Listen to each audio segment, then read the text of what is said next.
వాక్యాన్ని కొద్ది నిమిషాలు మనం ధ్యానం చేద్దాం. దయగలిగిన మా తండ్రి, పరిశుద్ధుడా నీకు వందనాలు. ఇప్పటి వరకు గీతముల ద్వారా నిన్ను మహింపరచడానికి సహాయం దయచేశారు. అందును బట్టి మీకు వందనాలు. పాడిన ప్రతి బిడ్డను దీవించండి నాయన, అనుసరించిన ప్రతి బిడ్డను దీవించండి. అత్యధికంగా నిన్ను స్తుతించి ఆరాధించి మహింపరిచి గణపరిచే బిడ్డలుగా మేమందరం ఉండటానికి సహాయం దయచేయండి. అదేవిధంగా తీసుకొని వచ్చిన ప్రతి బిడ్డను బట్టి మీకు వందనాలు.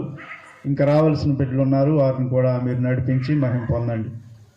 నిలబడుచున్నను బలపరచండి, నీ వాక్యంతో నింపండి. నా ద్వారా నీ బిడ్డలతోనూ వినుచున్న వారందరికీ ఆశీర్వాదకరంగా మేలుకరంగా నీ మాటలు ఉండటానికి సహాయం దయచేసి ఈ స్థలమందు నీ పరిశుద్ధాత్మ నుంచి అల్లరికి సాతానికి చీకటికి ఏమాత్రం చోటు లేకుండా సహాయం చేయమని నజరేయుడైన యేసుక్రీస్తు నామమున అడిగి పెట్టుకొని ప్రార్థిస్తున్నాను మా తండ్రి, ఆమేన్.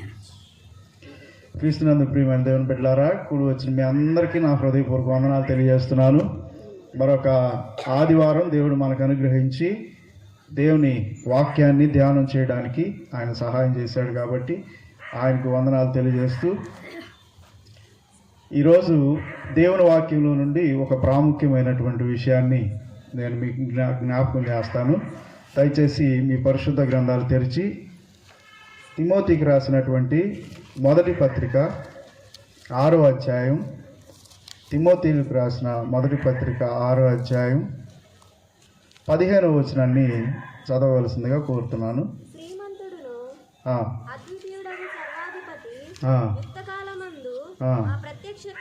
ప్రత్యక్షతను కనపరచును. ఆ సర్వాధిపతి రాజుల రాజును ప్రభువులకు ప్రభువై ఉన్నాడు. సమీపింపరాని తేజస్సుతో ఆయన మాత్రమే వసించుచు అమరత్వము గలవారై ఉన్నాడు. చాలండి. దేవుని గురించి అపోస్తలుడైన పౌలు తిమోతికి చెప్తూ, దేవుడు సమీపించరాని తేజస్సులో నివసించేవాడు అని చెబుతున్నాడు. దేవుడు నివసించే స్థలాన్ని గురించి పౌలు ఆలోచన చేసి ఆయన అద్భుతమైన విషయాన్ని తెలియజేశాడు. అదేంటంటే ఆయన సమీపించరాని తేజస్సులో నివసించేవాడు. దేవుడు దేవదూతలకు సమీపించలేరు, దేవుణ్ణి దేవదూతలు సమీపించలేరు, మానవులు సమీపించలేరు, ఎవ్వరూ సమీపించలేరు. ఎవ్వరూ సమీపించలేని తేజస్సులో ఆయన నివసిస్తూ ఉన్నాడు అనే విషయాన్ని పౌలు భక్తుడు ఇక్కడ రాస్తూ వచ్చాడు. అదేవిధంగా యెషయా గ్రంథంలో మనం చదివితే, యెషయా గ్రంథం 57వ అధ్యాయం 15వ వచనంలో కూడా ఓ చక్కని మాట రాయబడి ఉంది. యెషయా గ్రంథం, మహాగణుడు మహోన్నతుడును పరిశుద్ధుడును నిత్య నివాసియునైన వాడు ఇలాగు సెలవిచ్చుచున్నాడు, నేను మహోన్నతమైన పరిశుద్ధ స్థలములో నివసించువాడను. చూడండి, మహోన్నతమైనటువంటి పరిశుద్ధ స్థలాల్లో నివసించే వాడను. దేవుడు కూడా తనని గురించి ఏం చెప్పుకుంటున్నాడంటే, నేను మహోన్నతమైనటువంటి పరిశుద్ధ స్థలాల్లో నివసించేవాడను. పౌలు చెప్పాడు ఆయన సమీపింపరాని తేజస్సులో నివసిస్తున్నాడు అని. యెషయా భక్తుడు రాసేటప్పుడు దేవుడు ఏం చెప్పాడో అది చెబుతున్నాడు. ఆయన పరిశుద్ధమైనటువంటి స్థలాలలో నివసించేవాడు. ఇంకా మనం చూసినట్లయితే యెషయా గ్రంథంలోనే 37వ అధ్యాయం 16వ వచనంలో 16వ వచనం చూడండి. చూడండి, ఆయన ఎవరి మధ్య నివసిస్తున్నాడు? కెరూబుల మధ్య నివసించేవాడు. ఇంకా ఫిలిప్పీలకు రాసిన పత్రిక 2వ అధ్యాయం 5వ వచనం చూడండి. ఫిలిప్పీలకు రాసిన పత్రిక 2వ అధ్యాయం 5వ వచనం. క్రీస్తు యేసునకు కలిగిన ఈ మనసు మీరును కలిగి ఉండుడి. ఆయన దేవుని స్వరూపము కలిగిన వాడై ఉండి దేవునితో సమానముగా ఉండుట విడిచిపెట్టకూడని భాగ్యం. దేవునితో సమానుడుగా ఉండుట. ఇప్పుడు ఒక లైన్ తీసుకొని వద్దాం మనం. ఆయన ఎవరు సమీపింపరాని తేజస్సులో నివసించేవాడు, ఆయన పరిశుద్ధమైన స్థలాలలో నివసించేవాడు, ఆయన కెరూబుల మధ్య నివసించేవాడు, ఆయన దేవునితో నివసించేవాడు, దేవునితో సమానముగా నివసించేవాడు. ఇంకా కొన్ని వచనాలు మనం చదివితే ఆయన సర్వోన్నతమైన స్థలములలో నివసించేవాడు. ఆయన సర్వోన్నతమైనటువంటి స్థలాల్లో నివసించే దేవుడు. ఇదంతా ఎవరి గురించి చెప్తున్నా అంటే దేవుని యొక్క నివాసం గురించి మాట్లాడుతున్న వచనాలు ఇవన్నీ. ఆయన పరిశుద్ధుల మధ్య, పరిశుద్ధ స్థలాల్లో, దేవదూతల మధ్య, కెరూబుల మధ్య, 24 పెద్దల మధ్య ఆయన నివసించేటువంటి దేవుడు. ఎవరు సమీపించరానటువంటి తేజస్సులో నివసించేటువంటి దేవుడు ఆయనని, ఆయన నివాసమును గురించి చాలా వచనాలు బైబిల్ గ్రంథంలో వ్రాయబడ్డాయి. అలాంటి మహోన్నతుడైనటువంటి దేవుడు, అలాంటి శ్రీమంతుడైనటువంటి దేవుడు, అలాంటి పరిశుద్ధత కలిగినటువంటి దేవుడు ఆయన అనుకున్నాడు భూమి మీదకి రావాలనుకున్నాడు. ఎక్కడికి రావాలనుకున్నాడు? భూమి మీదకి రావాలనుకున్నాడు. ఆయన స్టాండర్డ్ మనం చూసాం, ఆయన ఎలా ఉన్నాడు. ఇంకా చాలా మంచి వచనాలు ఉన్నాయి, కానీ లైన్ కోసం ఈ 4-5 వచనాలు నేను తీసుకున్నాను. మహోన్నతమైనటువంటి దేవుడు భూమి మీద మనుషుల మధ్య నివాసం చేయడానికి రావాలనుకున్నాడు. ఆయన రావడానికి బయలుదేరి వచ్చిన తర్వాత మనుషులలో దేవునికి ఉన్న స్థానం ఏంటో తెలుసుకోవాలి. ఈరోజు మహోన్నతుడు, సమీపింపరాని తేజస్సులో నివసించేవాడు, పరిశుద్ధ స్థలాల్లో జీవించేవాడు, కెరూబుల మధ్య జీవించేవాడు, దేవునితో సమానంగా ఉండేవాడు. మనుషుల మధ్యకు వస్తే మనుషులు ఎలాంటి స్థలాలు ఇచ్చారో మీకు బైబిల్ గ్రంథంలో చూపిస్తాను. చూడండి, లోకాసు వార్త 2వ అధ్యాయం 7వ వచనం చూడండి. లోకాసు వార్త 2వ అధ్యాయం 7వ వచనం. తన తొలిచూలు కుమారుని కని పొత్తిగుడ్డలలో చుట్టి సత్రములో వారికి స్థలము లేనందున ఆయనను పశువుల తొట్టిలో పరుండబెట్టెను. చూసారండి, మొట్టమొదటి స్థలం ఏంటంటే ఆయనకి మనుషులు భూమి మీద ఇచ్చిన స్థలం. ఆ మరియా నిండు చూలాలు ఆ చలికి వణుకుతూ వెళుతూ ఉన్నప్పుడు ఆమె డెలివరీ జరిగింది. జరిగిన తర్వాత సత్రంలోకి వెళ్ళారు. సత్రంలోకి వెళ్తే సత్రంలో స్థలమే లేదు. ఎందుకు? అందరూ ప్రజా సంఖ్య కోసం వచ్చారు, తమ పేరును నమోదు చేయించుకోవడానికి వచ్చారు కాబట్టి సత్రాలన్నీ ఫుల్ అయిపోయింది. కనీసం కాలు పెట్టడానికి కూడా స్థలము లేని పరిస్థితి వచ్చింది. అప్పుడు ఏం చేశారంటే ఒక పశువుల పాకలో ఆయన్ని పెట్టడం జరిగింది. దీన్ని బట్టి మనకేమర్థమవుతుంది? ఉన్నతమైనటువంటి స్థలాల్లో నివసించే దేవుడు, ఎవరు సమీపింపరాని తేజస్సులో నివసించే దేవుడు మనుషుల కొరకు భూమి మీదకి వస్తే మనుషులు ఆయనకి ఇచ్చినటువంటి విలువ చూడండి ఎలా ఉందో. సత్రంలో తల దాచుకోవడానికి కూడా స్థలం ఇవ్వలేదు. బీచ్ల దగ్గరికి వెళ్తాం, కొన్ని రిసార్ట్లు ఉంటాయి. అక్కడ ఆ రిసార్ట్లో రూమ్ బుక్ చేసుకోవాలంటే రూములు దొరకవు. కొన్ని సమయాల్లో అవసరమైతే ఎక్కువ డబ్బులు ఇచ్చి బుక్ చేసుకుంటారు చాలామంది. ఎందుకో తెలుసా? అది సీజన్గా నడుస్తూ ఉంటుంది, ప్రజలు ఎక్కువగా వస్తూ ఉంటారు, రద్దీగా ఉంటుంది కాబట్టి రూములు దొరకవు. ఇప్పుడు మీరు చూడండి ఎన్ని రిసార్ట్లు వచ్చినాయో చూడండి. ఎందుకు రిసార్ట్లు వస్తున్నాయి అంటే ప్రజలు ఉన్నారు కాబట్టి వస్తున్నాయి. అలాగే ప్రజాసంఖ్య కోసం వెళ్తే ప్రజాసంఖ్యకు వెళ్ళిన వాళ్ళతో కిక్కిరిసిపోయిందండి ఆ సత్రాలన్నీ. సత్రాలంటే రిసార్ట్లు లాంటివి ఇప్పుడు మన భాషలో చెప్పుకోవాలంటే. ఒక్క వ్యక్తి అయినా మనం మామూలుగా ఎవరన్నా నిండు చూలాలు ఏదన్నా డెలివరీ సమయం అయితే ఏం చేస్తాం? అమ్మ ముందు ఆమె లోపల తీసుకెళ్ళండి అని చెప్తాం. మనం బయట ఉండైనా వాళ్ళ లోపలికి పంపుతాం. మీరు బాగా ఆలోచించి చూడండి, ఆ మరియకు కానీ ఆ యేసుకు కానీ యేసోబుకు కానీ ఒక్కడు కూడా స్థలం ఇవ్వలేదు. ఎందుకంటే దేవుడు తనను తాను తగ్గించుకుంటే మనిషికి అలుసైపోయాడు దేవుడు. తనను తాను తగ్గించుకొని భూమి మీదకి వచ్చి మనుషులతో నివాసం చేయాలి అని ఆలోచించిన దేవునికి మనుషులు ఇచ్చిన గౌరవం ఏంటంటే సత్రంలో కనీసం స్థలం కూడా ఇవ్వలేదు. గుర్తుపెట్టుకోండి, దీన్ని బట్టి మీరు అర్థం చేసుకోవాల్సిన విషయం ఏంటంటే మీ జీవితంలో బిజినెస్ మైండ్ మీకుంటే మీరు దేవునికి స్థలం ఇవ్వలేరు. బిజినెస్ మైండ్ ఉంటే స్థలం ఇవ్వలేరు.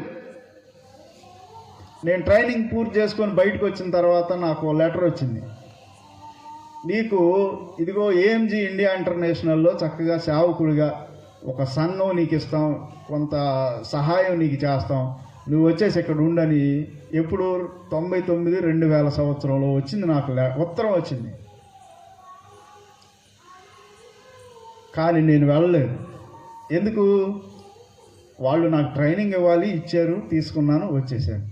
సేవ చేయాల్సింది ఎవరితో సేవ చేయాలి? దేవునితో కలిసి ప్రజల మధ్య సేవ చేయాలి.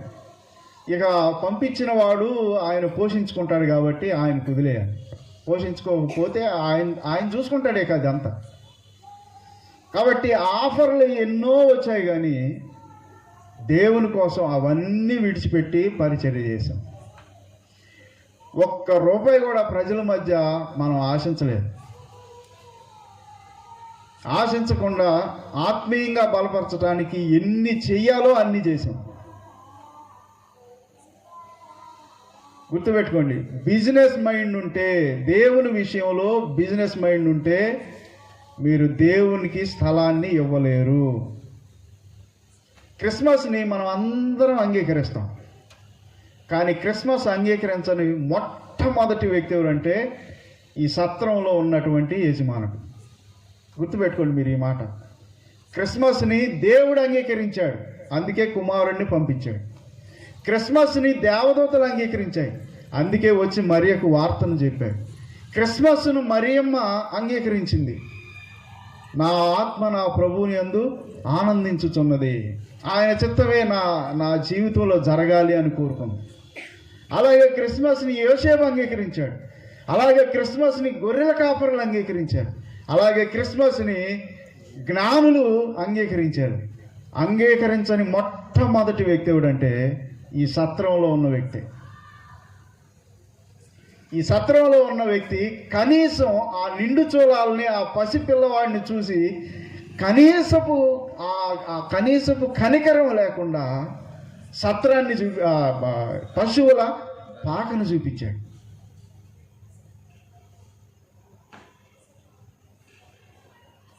గుర్తుపెట్టుకోండి, బిజినెస్ మైండ్ ఉంటే దేవునికి స్థలం ఉండదు. ఇది మొదటి విషయం. ఇంకొక మాట మనం చదువుకుందాం, చూడండి. మత్తయి సువార్త 8వ అధ్యాయం, మత్తయి సువార్త 8వ అధ్యాయం 20వ వచనం. స్వయంగా యేసు ప్రభు చెప్తున్నాడు. అందుకు యేసు, నక్కలకు గొర్రెలున్నాయి, ఆకాశ పక్షులకు నివాసాలు ఉన్నాయి, కానీ మనుష్య కుమారునికి ఎంత స్థలం లేదు చెప్పండి దేవునికి. పక్షులను చేసింది ఎవరు? నక్కలను చేసింది ఎవరు? దేవుడే. వాటికి ఉన్నాయంట స్థలాలు. నక్కలకు బొరియలు ఉన్నాయి, ఆకాశ పక్షులకు నివాస స్థలమైనటువంటి గూళ్ళు ఉన్నాయి, కానీ మనిషి కుమారుడికి తల వాల్చుటకైనను స్థలము లేదు. కాబట్టి మనుషుల కొరకు దేవుడు తనను తాను తగ్గించుకొని ఆయన ఈ లోకానికి వస్తే మనుషులు దేవుణ్ణి ఎలా చూశారు అంటే ఆయన ఒక పశువుల తొట్టిలో ఉంచారు, పశువుల పాకలో ఉంచారు. ఆయన ఎదిగిన తర్వాత ఆయనకి తలవాల్చుకోవడానికి స్థలం కూడా లేకుండా చేశారు. దీన్ని బట్టి మనకేమర్థం అవుతుంది?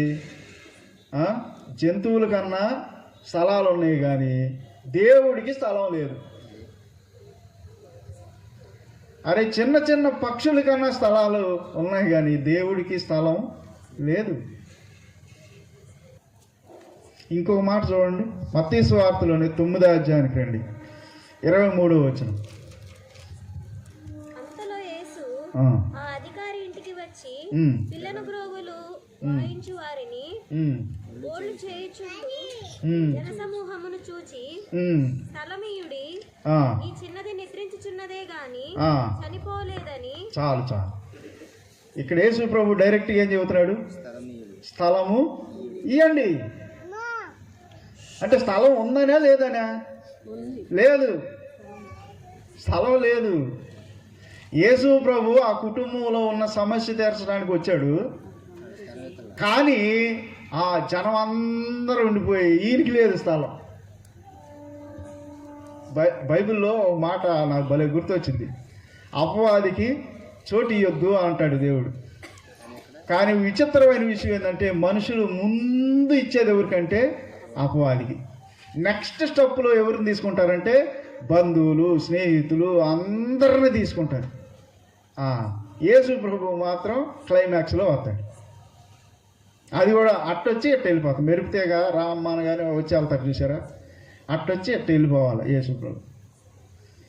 పెళ్ళి జరిగేటప్పుడు మీరు చూడండి, ఓ పెళ్ళికి వెళ్ళాం మేము, వెళ్తే డీజేలు పెట్టి కుమ్ముతున్నారు.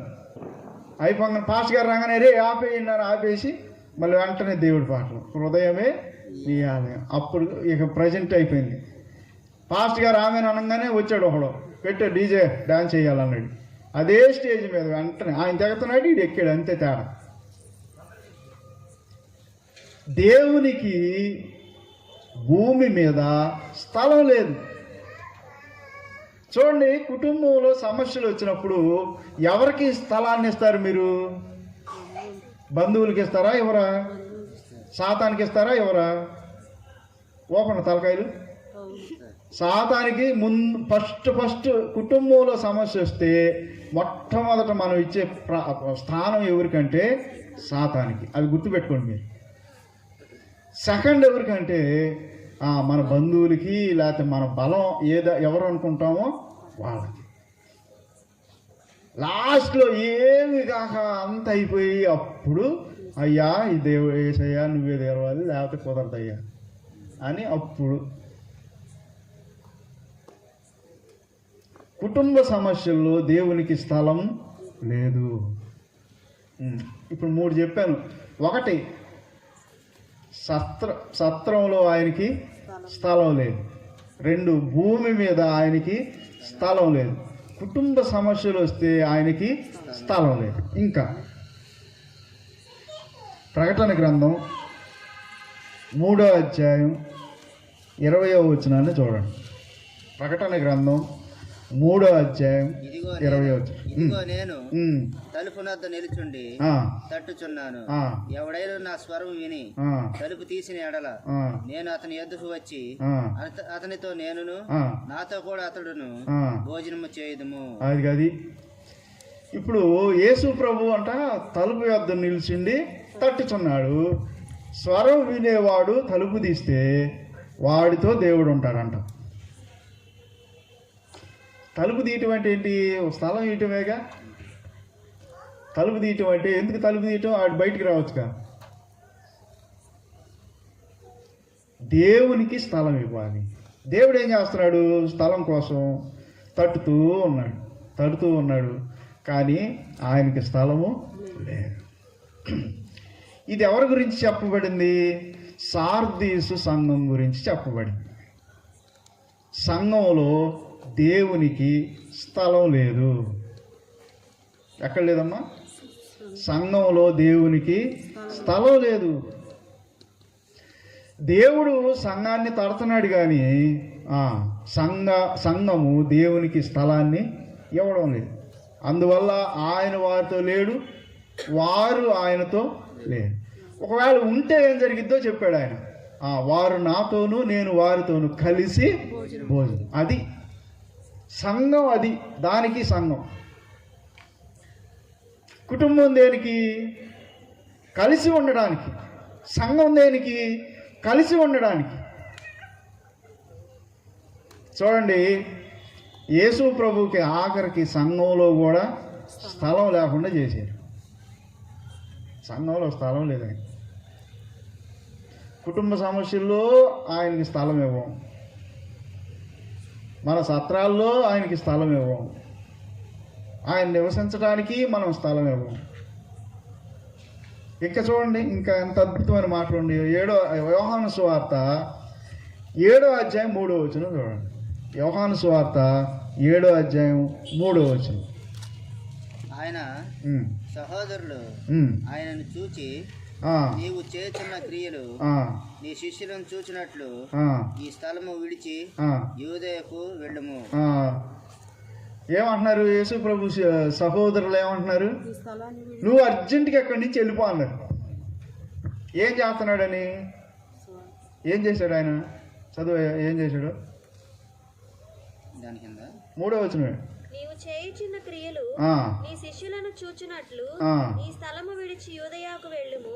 బహిరంగముగాను అంగీకరింపబడ్డ గోరువాడెవడను తన పని రహస్యముగా జరిగింపడు. ఇప్పుడు ఏం చేశాడు ఆయన? అక్కడ సూచక క్రియ చేశాడు. ఒక సందర్భంలో ఒక సూచక క్రియ జరిగింది. జరిగినప్పుడు ఎలా ఉంటున్నారు? నువ్వు వెళ్ళి నీ శిష్యుల్లో చేసుకో, లేకపోతే జనంలో చేసుకో, ఏడు చేయబాకాను. అంటే అద్భుతాలు జరుగుతున్న యేసుక్రీస్తు ద్వారా అద్భుత కార్యాలు, సూచక కార్యాలు, ఆశ్చర్య కార్యాలు జరుగుతూ ఉంటే ఆయన సొంత తమ్ముళ్ళు వచ్చారు. ఇప్పుడు వచ్చి నువ్వు వెళ్ళి బయటికి వెళ్ళిపో, ఇక్కడ నీకు స్థలం లేదు. అంటే దేవుడు చేసే కార్యాలకు కూడా మనుషులు ఏం చేయట్లేదు? స్థలాన్ని ఇవ్వటం లేదు. దేవుడు కార్యాలు చేయడానికి స్థలం ఇవ్వటం లేదు. దేవుడు కార్యాలు చేస్తాడు, కానీ నువ్వు స్థలం ఇవ్వాలిగా. ఇంకొక మాట చూడండి, యోహాను సువార్తలో, లూకా సువార్తలో 8వ అధ్యాయం 37వ వచనం చూడండి. లూకా సువార్త 8వ అధ్యాయం 37వ వచనం. 8:37. గెరసీనీయుల ప్రాంతములో నుండి జనులందరూ బహు భయాక్రాంతులైరి గనుక తమను విడిచిపోమ్మని ఆయనను వేడుకొనిరి. యేసు ప్రభుని గెరాసీనుల దేశంలో నుండి అంటున్నారు, అయ్యా దయచేసి నువ్వు మా ఊరును వదిలేసి వెళ్ళిపో. ఏం చేశాడు ఆయన? ఒక 2000 దయ్యాలు పట్టిన ఒకడిని, 2000 దయ్యాలు పట్టిన ఒకడిని బాగు చేశాడు. అంతే ఆయన చేసింది. బాగు చేస్తే ఏమంటున్నారు? అయ్యా దయచేసి నువ్వు మా ఊర్లో ఉండొద్దు, మా ఊరు వదిలేసి వెళ్ళిపో. దేవుని అద్భుతాలకు కూడా చోటు ఇవ్వని పరిస్థితి ఉంది భూమి మీద. దేవుడు అద్భుత కార్యాలు చేస్తాడు, కానీ ఆయన చేయడానికి కూడా ఏం చేస్తున్నారు? ఇప్పుడు వద్దు నువ్వు మా ఊరు వదిలేసి వెళ్ళిపో.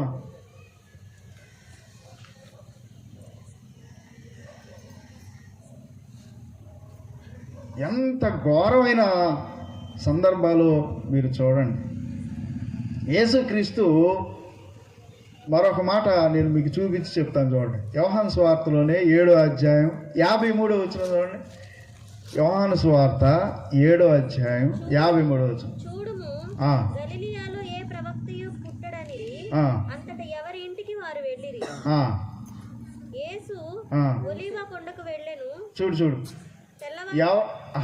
అంతటా ఎవరింటికి వారు వెళ్ళిరి. యేసు ప్రభు ఎక్కడికి వెళ్ళాడు?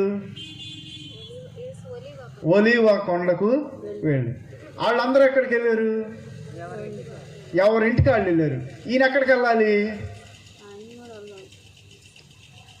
వాళ్ళు అందరూ, మనం అందరూ ఇక్కడ కూర్చున్నాం, ప్రార్థన అయిపోయింది, ఆమె నేను. ఏం చేస్తారు మీరు? మీ ఇంటికి వాళ్ళు మీ ఇంటికి మీరు వెళ్ళిపోతారు. ఆమె నేను ఎక్కడికి వెళ్తాను? నాకు ఇల్లు లేదంట, నేను ఇంటికి వెళ్ళొద్దు. ఎక్కడికి పోతాను నేను? నా ఇంటికి నేను పోతాను. యేసు ప్రభు ఎక్కడికి వెళ్ళాడు? అంటే స్థలం ఉందా? వాక్యం వినేవాడు స్థలం ఇవ్వట్లేదు, అద్భుతాలు అద్భుతాలు పొందుకునేవాడు స్థలం ఇవ్వటం లేదు, అన్నదమ్ముడు స్థలం ఇవ్వటం లేదు, సంఘము స్థలం ఇవ్వటం లేదు, సత్రాలు కలిగిన వాళ్ళు స్థలం ఇవ్వటం లేదు. దేవునికి భూమి మీద స్థలం లేదు, ఆయన నివసించడానికి స్థలము లేదు.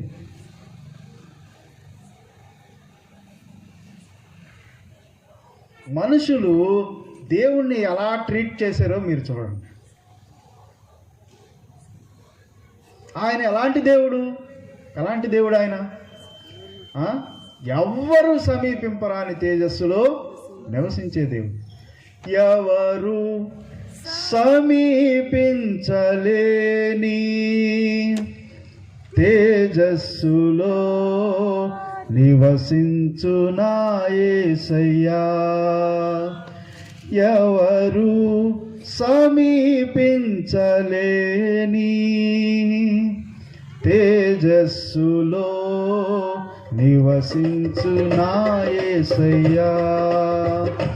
నీ మహిమను ధరించిన పరిశుద్ధులు నా కంటబడగానే, నీ మహిమను ధరించిన పరిశుద్ధులు నా కంటబడగానే, ఏమౌదును నేనేమౌదును, ఏమౌదును నేనేమౌదును, ఎవరు సమీపించలేని తేజస్సులో నివసించునా యేసయ్యా. ఎవరు సమీపింపరాని తేజస్సులో నివసించే దేవుడు మనుషుల మధ్య నివసించడానికి వచ్చి ఎన్నో గొప్ప కార్యాలు, ఎన్నో గొప్ప సూచక్రియలు, ఎన్నో అద్భుతాలు, ఎంతోమంది జీవితాలు మార్చడానికి ఆయన వస్తే ఆయనకు స్థలం ఇచ్చేవాడే లేడు. నమ్మినోడిలో స్థలం లేదు, నమ్మనోడిలో స్థలం లేదు.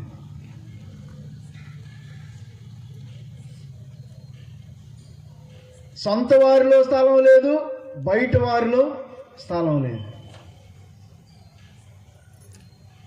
ఇంకేం చేయాలా? ఇంకా చూడండి, నేను చూపిస్తాను చూడండి. మత్తయి సువార్త 27వ అధ్యాయం 33వ వచనం. మత్తయి సువార్త 27:33. వారు కపాల స్థలమును అర్థమిచ్చు గొల్గతా అనబడిన చోటికి వచ్చి చేదు కలిపిన ద్రాక్షారసమును ఆయనకు త్రాగనిచ్చిరి గాని ఆయన దానిని రుచి చూచి. చూడండి, ఆఖరికి ఎక్కడిచ్చారు స్థలం? ఆయనకి స్థలం ఇచ్చారు. ఇప్పుడు ఎక్కడిచ్చారో తెలుసా? గొల్గతా స్థలం. గొల్గతా స్థలం, పుర్రెల స్థలం, కల్వరి స్థలం, కపాల స్థలం. కపాలం అంటే అదే పుర్రె. పుర్రెల స్థలం ఇచ్చారండి ఆయనకి ఆఖరికి. అది కూడా భూమి మీద లేదు, భూమి మీద లేడు ఆయన, ఆకాశంలోనూ లేడు, మధ్యలో ఏలాడి తీశారు ఆయన. దేవునికి భూమి మీద మనుషులు స్థలాన్ని ఇవ్వలేదు. చివరిగా లూకాసు వార్త 23వ అధ్యాయం 53వ వచనంలో అరిమతయి యోసేపు తొలిపించుకున్నటువంటి సమాధిలో ఆయన దేహాన్ని ఉంచారు. అరిమతయి యోసేపు తన కొరకు, తన శరీరం కొరకు, తను చనిపోయిన తర్వాత తనను అక్కడ ఉంచమని ఏర్పాటు చేసుకున్నటువంటి ఆ సమాధిలో ఆయన ఉంచారు. ప్రియమైన దేవుని బిడ్డలారా, యేసుక్రీస్తుకి భూమి మీద స్థలం లేదు.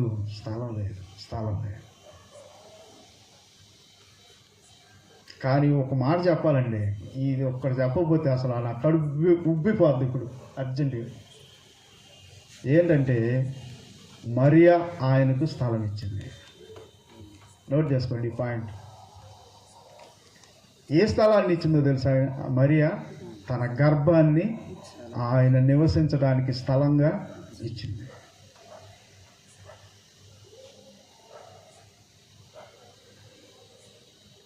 ఆయన నివసించడానికి, ఆయన జన్మించడానికి ఆమె గర్భంలో స్థలాన్ని ఆయనకి ఇచ్చేసింది. చిన్నపిల్ల, పెద్దది కాదు, చిన్నపిల్ల ఆయన గర్భంలో ఉండటానికి స్థలాన్ని ఇచ్చింది.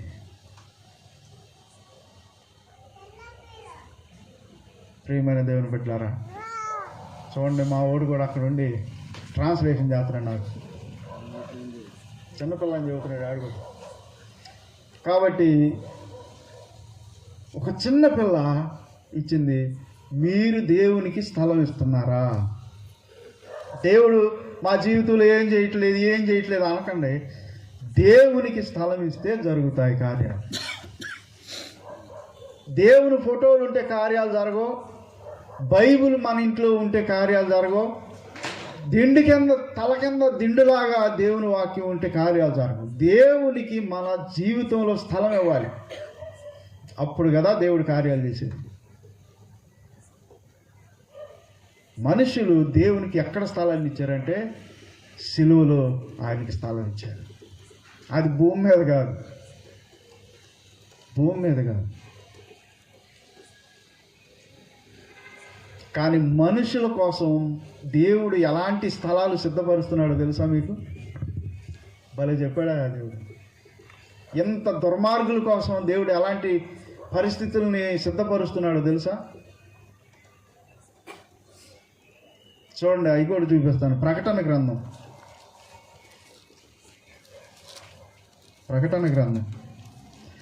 21వ అధ్యాయం 2వ వచనం. ఇంత దుర్మార్గులైన మనుషుల కోసం దేవుడు ఎలాంటి స్థలాలు సిద్ధపరుస్తున్నాడో చూడండి. నూతనమైన యెరూషలేము, పరిశుద్ధ పట్టణం. ఏమండి, ఎవరైతే ఆయన కొరకు అలంకరింపబడతారో వారి కోసం ఎలాంటి స్థలాన్ని ఆయన సిద్ధపరుస్తున్నాడు? పరిశుద్ధమైన స్థలం,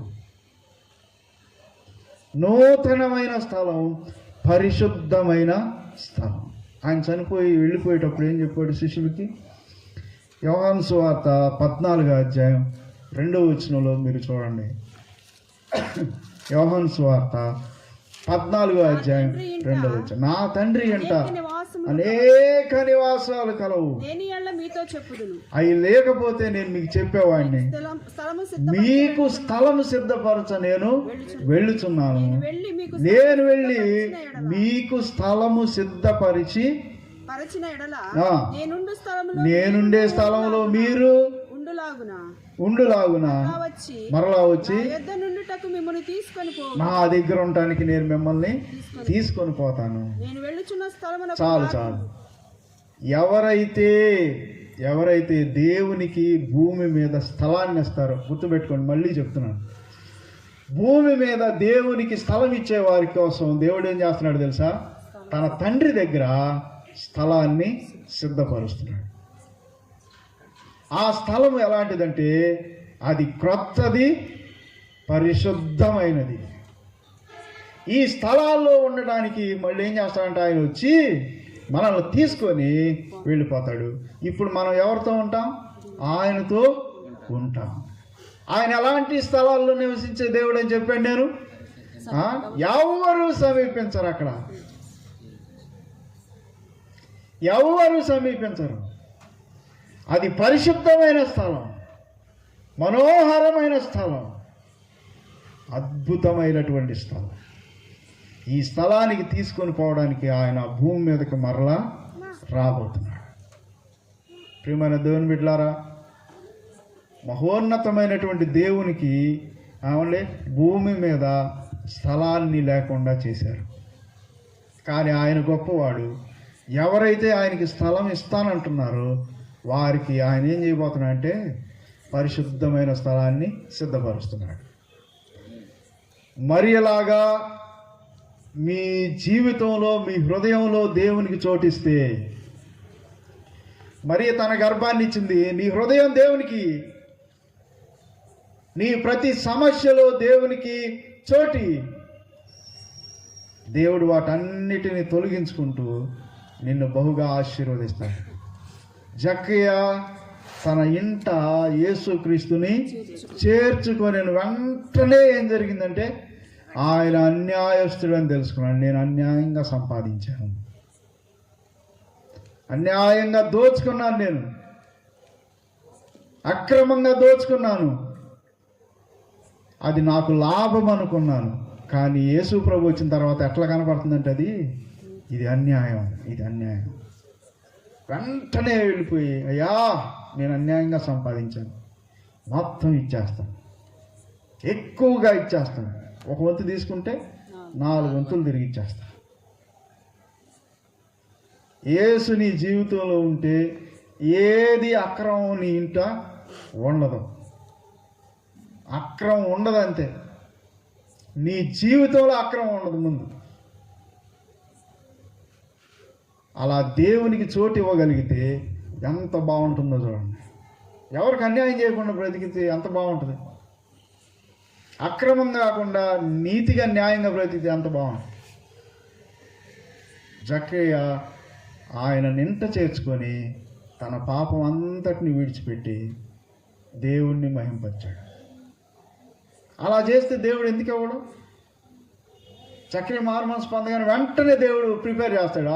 ఇదిగో జక్కయ్యకి, ఇదిగో ఈ స్థలం పరలోకంలో పరిశుద్ధ స్థలంలో, ఇదిగో ఈ ఇల్లు, ఈ గృహం, ఇదంతా ఆయనకి. కాబట్టి నేను ముగిస్తున్నాను. దేవునికి స్థలం వేయండి. ఆయన తట్టినప్పుడు తలుపులు తీయండి. ఆయన మీతో, మీరు ఆయనతో ఉండేలా చూసుకోండి. దేవుడు మిమ్మల్ని రేపు భవిష్యత్తులో పరలోకంలో ఆయనతో కూడా కూర్చుండబెట్టుకుంటాడు. ఇక్కడ నువ్వు స్థలం ఇవ్వకపోతే, నువ్వు దేవుణ్ణి ధిక్కరిస్తే, ఆయన మహోన్నతమైనటువంటి శక్తిని నీవు ప్రశ్నించినట్టే, నువ్వు లెక్క చేయనట్టే దేవుణ్ణి. గుర్తుపెట్టుకో, రేపు తీర్పు ఉంది. కాబట్టి తీర్పులో నిలబడక దేవునితో మన నివాసం నిత్యం ఉండాలంటే మనం ఏం చేయాలి చెప్పండి? ఆయనకు స్థలాన్ని ఇవ్వాలి. అలాగే మీరు అందరూ దేవునికి స్థలాన్ని ఇచ్చి ఆ నిత్య రాజ్యానికి వారసులు అవ్వాలని ప్రేమతో తెలియజేస్తూ ఈ నా మాటలు ముగిస్తున్నాను. దేవుడి ఈ కొద్ది మాటలు దీవించి ఆశీర్వదించును గాక. ప్రార్థన చేసుకుందాం. దయగలిగిన మా తండ్రి, నీకు వందనాలు, స్తోత్రాలు. ఈ రాత్రికాల సమయంలో ఈ కొద్ది మాటల ద్వారా నాయన మీరు మాతో మాట్లాడారు. అందరి బట్టి మీకు